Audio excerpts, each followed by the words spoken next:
Bom dia, boa tarde, boa noite, eu sou o Ângelo Henrique Simões e você está no canal da Saga Humana. Se você é novo por aqui, seja bem-vindo. E se você gostar do vídeo, então se inscreva no canal. E se você já é inscrito, considere a possibilidade de se tornar um membro do canal. Como membro, você palpita na escolha dos temas dos próximos vídeos, tem acesso a benefícios exclusivos, abre as portas para que o conhecimento chegue até você e apoie a produção de conteúdos daqui do canal. Outra forma bem simples de você apoiar o canal é adquirindo meu livro, A Saga Humana, cuja leitura amplia e complementa o conteúdo dos vídeos que você assiste aqui no canal. Antes de prosseguirmos, quero manifestar os meus sinceros agradecimentos aos membros Thiago Resbit e Renato Teatini, pela gentileza do apoio e do incentivo que eles, como membros, dão ao canal.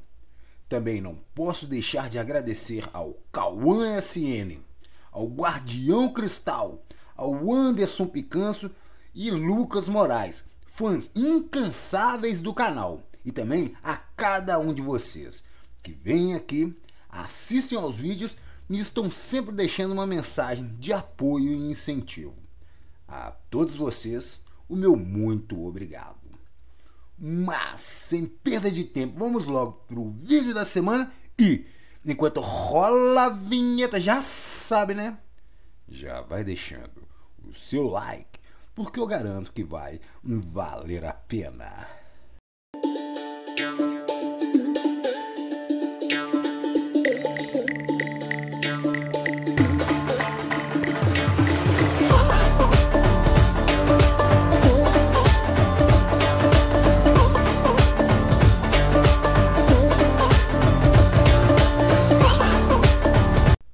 Os humanos há 1 milhão de anos. Há cerca de 1 milhão de anos antes do presente, as duas mais antigas espécies do gênero Homo, o Homo rudolfensis e o Homo habilis, já haviam entrado em extinção. Mas outras 3 espécies humanas ainda existiam por volta dessa época: o Homo gaulteigensis, o Homo erectus e o Homo antecessor. Seus ancestrais haviam saído da África cerca de 800 mil anos antes, e na sequência eles se espalharam pela Ásia Central, Ásia Oriental, Sudeste Asiático e Europa. E em todos esses lugares eles produziram ferramentas líticas, as quais incorporavam diferentes níveis de sofisticação. Eles viviam em bandos, geralmente compostos por 1 ou 2 dúzias de indivíduos. Sua dieta variava amplamente, de acordo com a região em que viviam, mas costumavam incluir carne de caça, de peixes, de tartarugas, mariscos, sementes, frutas, nozes e tubérculos. Eles eram nômades, mas evitavam áreas com a presença de outros predadores perigosos, e costumavam montar seus acampamentos entre arbustos, em cavernas ou mesmo em campo aberto. Embora não soubessem como produzir o fogo, alguns indivíduos corajosos sabiam como colhê-los com paus e gravetos após a ocorrência de um raio ou de uma erupção vulcânica, quando então ele era mantido aceso por tanto tempo quanto fosse possível. A maioria dos grupos humanos ainda era polígama, mas entre algumas populações o comportamento monogâmico já começava a aflorar. Dentro desse contexto, há cerca de uns 800 mil anos atrás, uma nova espécie começou a surgir na Europa, o Homo cepranensis, que alguns cientistas preferem chamar de Homo erectus cepranensis. Os cientistas não sabem muita coisa sobre essa espécie, uma vez que seu único fóssil conhecido, descoberto na cidade de Ceprano, Itália, não incorpora material suficiente para uma análise completa da espécie. Mas estima-se que o espécime encontrado devesse ter tido uma altura de 1,70 m, peso de 70 kg e um cérebro do tamanho aproximado ao do Homo antecessor, que era cerca de 12% menor que o do homem moderno. Na sequência dessa época, já por volta de 780 mil AP, o planeta enfrentou um notável evento geomagnético, o qual é chamado pelos cientistas modernos de a última inversão completa dos polos magnéticos da Terra. Se os polos magnéticos da Terra se invertessem hoje, os ponteiros de todas as bússolas passariam a apontar para o lado oposto do planeta, uma vez que, nesse caso, os polos magnéticos da Terra teriam trocado de lugar, com o Polo Sul indo para o norte e o Polo Norte indo para o sul. Os cientistas não são capazes de dizer com segurança quais são os efeitos que essa mudança nos polos é capaz de acarretar, nem nos seres vivos, nem no planeta. Mas sabe-se que durante esse movimento de inversão, o planeta atravessa um período de enfraquecimento do seu campo magnético, o que não é uma boa notícia para os seus habitantes. As evidências demonstram que a inversão completa dos polos magnéticos da Terra ocorre, em média, uma vez a cada 450 mil anos, de forma que a próxima inversão está bastante atrasada. Mas, quaisquer que tenham sido os efeitos que essa última mudança dos polos magnéticos tenha provocado no planeta, o fato é que, logo na sequência, o Homo antecessor entrou em extinção, e um pouco mais tarde foi a vez do Homo galtendensis também desaparecer da face da Terra. Mas quaisquer que tenham sido os motivos que levaram ao fim dessas espécies, o fato é que, na sequência da passagem dos milênios, uma nova geração de espécies humanas começou a surgir. O Homo heidelbergensis. Numa época em que o Homo galtendensis entrava em extinção, uma nova espécie humana começou a surgir, o Homo heidelbergensis. Essa seria uma espécie de fundamental importância para o caldeamento genético que, mais tarde, daria origem ao Homo sapiens. O Homo heidelbergensis foi batizado com o nome do local onde os primeiros fósseis foram encontrados, Heidelberg, na Alemanha. Alguns cientistas consideram essa espécie uma variação do Homo erectus, mas a maioria dos especialistas classifica o Homo heidelbergensis como uma espécie totalmente à parte, embora ela seja reconhecida como uma descendente direta do Homo erectus. Mas o fato é que fósseis do Homo heidelbergensis também foram encontrados na Inglaterra, na Espanha, na França, na Grécia e na África, muito embora o fóssil africano seja frequentemente reconhecido como uma subespécie africana do Homo heidelbergensis, e nesse caso ele é chamado de Homo rhodesiensis, em referência à antiga Rodésia do Norte. Adicionalmente, algumas classificações taxonômicas também incluem achados em sítios arqueológicos em Israel e até mesmo na China, indicando uma ampla migração desses hominídeos para diversas partes do globo. Do ponto de vista anatômico, essa espécie incorporava uma série de características que lhes conferiam uma aparência ainda mais parecida com a humana atual. Selecionados pelo ambiente, o Homo heidelbergensis se tornaram mais altos que seus ancestrais, com uma altura que pode ter chegado a 1,85 m e peso de até mais de 100 kg. O índice de dimorfismo sexual e o tamanho do cérebro dessa espécie já eram bem próximos aos dos humanos modernos. As evidências demonstram que a caça foi praticada com coordenação e organização, com achados que revelam que grupos de Homo heidelbergensis encurralavam e direcionavam suas vítimas para pântanos, onde grandes presas poderiam ser abatidas com mais facilidade. A simetria encontrada nas ferramentas líticas revela a presença da cultura acheuliana nos machados de mãos, picaretas e lanças encontradas nos sítios associados a essa espécie. A presença do que parece ser um osso hioide e de características anatômicas do ouvido externo parece indicar que o Homo heidelbergensis herdou dos seus ancestrais uma capacidade de realizar vocalizações controladas, possivelmente imitando vozes de animais, e dentro de uma cultura mais sofisticada, desenvolveu-a, fazendo surgir uma primeira forma de linguagem simbólica, a qual operaria por meio de analogias entre diferentes sons e respectivos significados. O Homo heidelbergensis é um ancestral direto do Homo neanderthalensis e do Homo denisovanensis, dois importantes ancestrais genéticos diretos do Homo sapiens. E em menor escala, o Homo heidelbergensis também foi um ancestral direto do próprio Homo sapiens. Os neandertais. A variedade do gênero humano sobre a Terra estava começando a crescer quando, em algum momento entre 430 e 400 mil anos AP, uma nova espécie humana, composta por indivíduos mais robustos, com mais reservas de gordura e com narizes mais largos, mais volumosos e mais curtos, começou a surgir na Europa.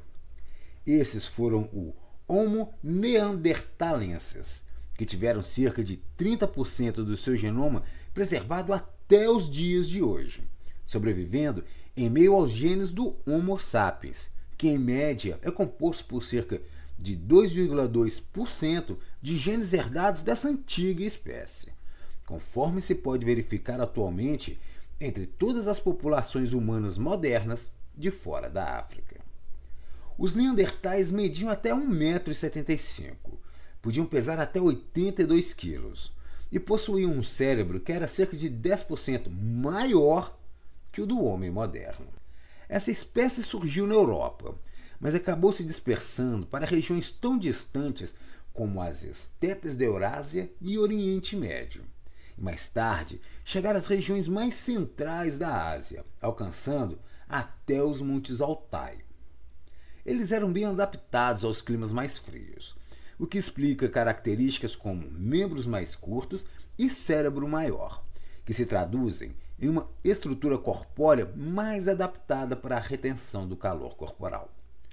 Eles eram mais musculosos, tinham um tronco mais largo que os humanos modernos e um queixo consideravelmente menor. Estudos recentes sugerem que eles tinham pele clara, para melhor aproveitamento do calor, e revelam também que alguns indivíduos também possuíam cabelos ruivos. Embora fossem mais fortes, os neandertais possuíam pernas menos adaptadas para longas caminhadas, porém, mais adequadas para os ambientes montanhosos onde viviam. A elevada massa muscular dessa espécie sugere que a contração executada fosse superior à capacidade de contração dos humanos modernos, que, por sua vez, seriam superiores no que se refere à capacidade de resistência. Os neandertais atingiram o apogeu da espécie no Paleolítico Médio, época na qual surge a cultura musteriense, uma cultura lítica de vanguarda, mais desenvolvida que a anterior acheuliana, que havia surgido em algum momento próximo a 1.700.000 anos atrás. A cultura musteriense se associa fortemente às ferramentas líticas produzidas pelos neandertais e é marcada pelo surgimento das primeiras cabanas montadas em acampamentos temporários. Eles produziam ferramentas e armas bastante afiadas, entre elas machados bifaces, raspadeiras, furadores e lanças, as quais não eram arremessadas, mas sim usadas na ação corpo a corpo.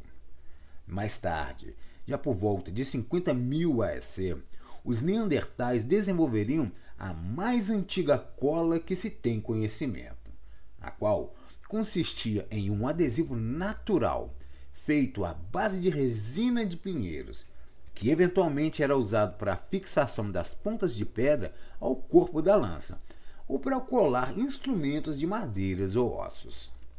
Os grupos neandertais típicos também eram constituídos por uma ou duas dúzias de indivíduos, os quais eram ligados matrilinearmente, assim como os antigos australopitecos.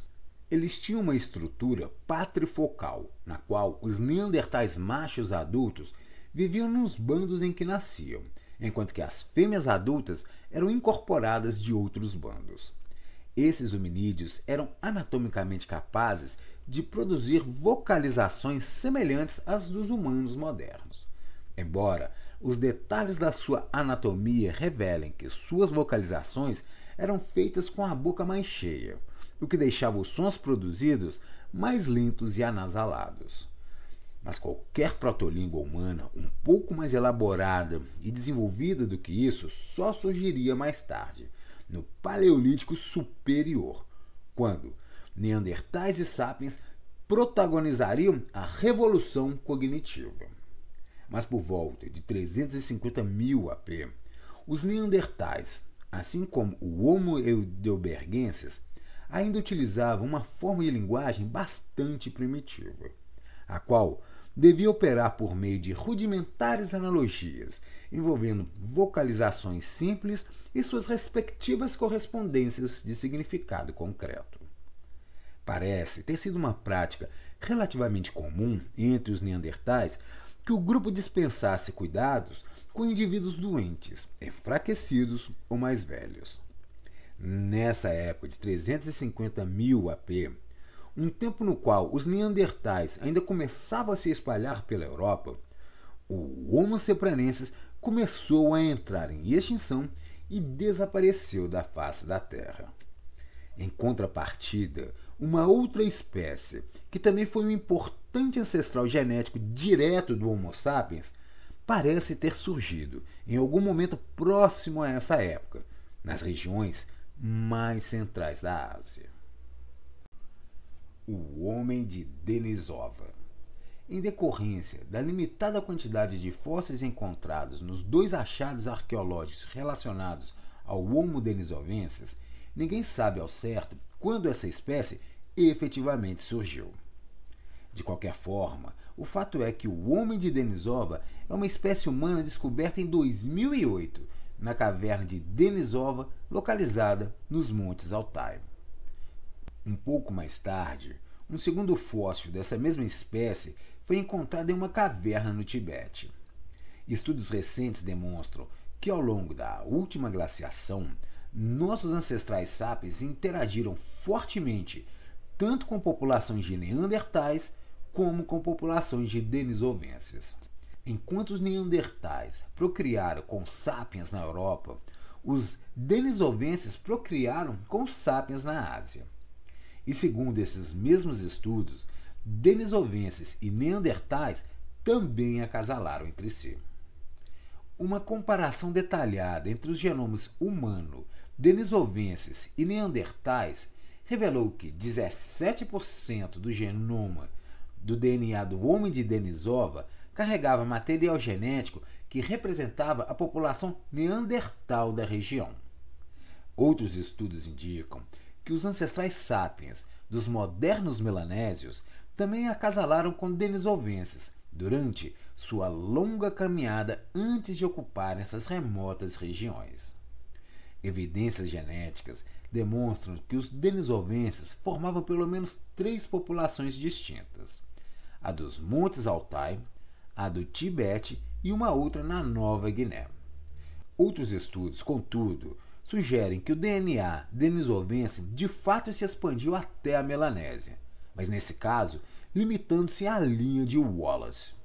A linha de Wallace é uma linha que separa a ocorrência de 2 regiões de faunas distintas. A oeste e norte da linha encontram-se organismos relacionados ao ecossistema asiático, e a leste e sul dessa linha, os organismos relacionados ao ecossistema da Australásia. As diferentes espécies terrestres costumam ser encontradas em um ou outro lado da linha, e as várias espécies de aves não cruzam essa linha. Apenas os morcegos se distribuem nos 2 lados da linha. Mas de volta à questão envolvendo a expansão dos genes dos nossos ancestrais, da mesma forma que os genes neandertais estão presentes até hoje no genoma das populações humanas modernas, os genes denisovenses também pegaram uma carona entre os sapiens. Assim como as populações modernas da Europa, continente de origem dos neandertais, possuem um percentual maior de genes neandertais, em torno de 5%, populações asiáticas modernas carregam cerca de 6% de material genético de origem denisovense. Os cientistas sabem muito pouco sobre as características anatômicas dessa espécie, uma vez que os achados se resumem a 2 ossos, 2 dentes e uma mandíbula. Mas a partir das características desses ossos, os cientistas conseguiram deduzir que os indivíduos dessa espécie deviam ser mais robustos que os sapiens, com uma constituição física mais próxima à dos neandertais. Por tudo que se sabe do intenso contato entre sapiens, neandertais e denisovenses, é possível que o homem de Denisova também tenha experimentado algum tipo de despertar cognitivo e, consequentemente, falado algum tipo de protolíngua, de forma que a interação dessa espécie com populações de sapiens e neandertais pudesse ter sido facilitada. Ao longo de incontáveis milênios, sucessivas gerações de diferentes espécies humanas prepararam um caminho evolucional para que novas espécies, entre elas a espécie humana mais recentemente descoberta pela ciência e a nossa própria espécie, pudessem começar a surgir na sequência da passagem dos milênios. Justamente em uma época na qual os nossos ancestrais começavam a dominar o fogo, ao invés de simplesmente obtê-lo ao acaso. Mas isso é assunto para um outro vídeo. Então é isso, pessoal. Esse foi o vídeo da semana. Espero que tenham gostado. Obrigado pela sua companhia até aqui e agradeço se você puder compartilhar, curtir e comentar esse vídeo. E se você ficou até aqui comigo e ainda não é assinante do canal, então se inscreva. E se você já é inscrito, considere a possibilidade de se tornar um membro do canal. Como membro, você apoia o canal e palpita na definição dos próximos vídeos. Outra forma de você apoiar o canal é adquirindo meu livro, A Saga Humana, cuja leitura amplia e complementa o conteúdo dos vídeos que você assiste aqui no canal. Então é isso, valeu galera, uma boa semana pra gente, aquele abraço e até o próximo vídeo!